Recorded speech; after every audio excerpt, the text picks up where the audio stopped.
Thank you, Madam Speaker. Thank the gentleman from Texas. Madam Speaker, our current economic environment has left millions of Americans without the hope of a brighter future. The constant threat of tax increases and the continued threat of excessive regulations coming from this administration sends the wrong signal to our entrepreneurs, our investors, and our small business people, the very people we need to create jobs. It sends the signal that America is not open for business.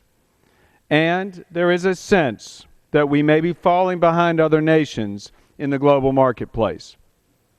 We face big challenges, but America has always stood up when times were tough. We are a country of entrepreneurs and innovators.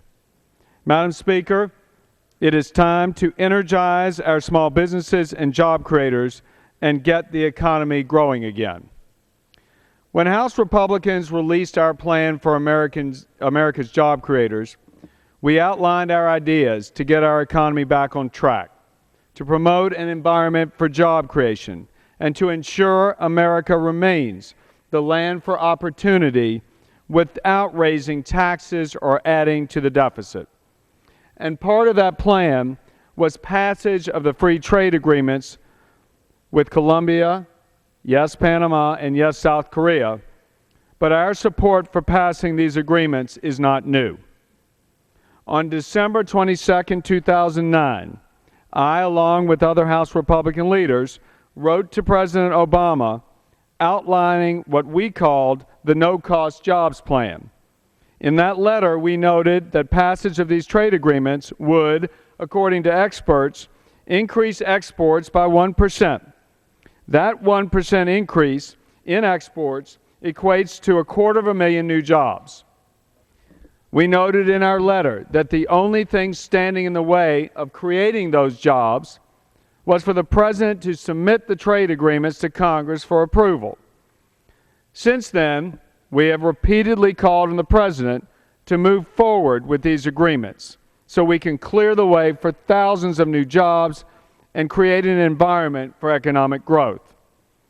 Nearly 2.5 years later, on October 3rd, the President finally submitted all three agreements.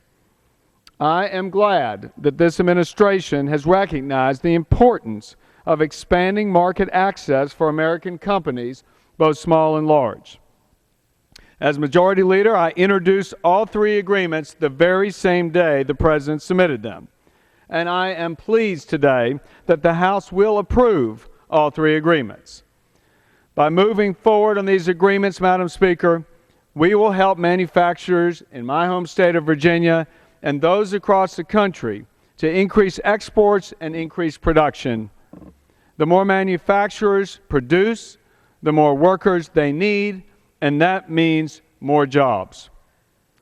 Our action today is proof that when we look for common ground and work together, we can produce results. I'd also like to note that today, Madam Speaker, the House is acting on another bill that is part of the President's jobs plan. The House will pass the VOW Act, the Veterans Opportunity to Work Act, to help our soldiers and veterans with the challenges of reentering the workforce. Madam Speaker, there is no more time to waste. We have said over and over again that we should not let our differences get in the way of producing results, and we want to find common ground so that we can work together to improve the economy. I hope today's action will encourage the Senate and the President to join us in helping to pass these trade agreements and other pro-growth measures to help the American people get back to work. And I yield back.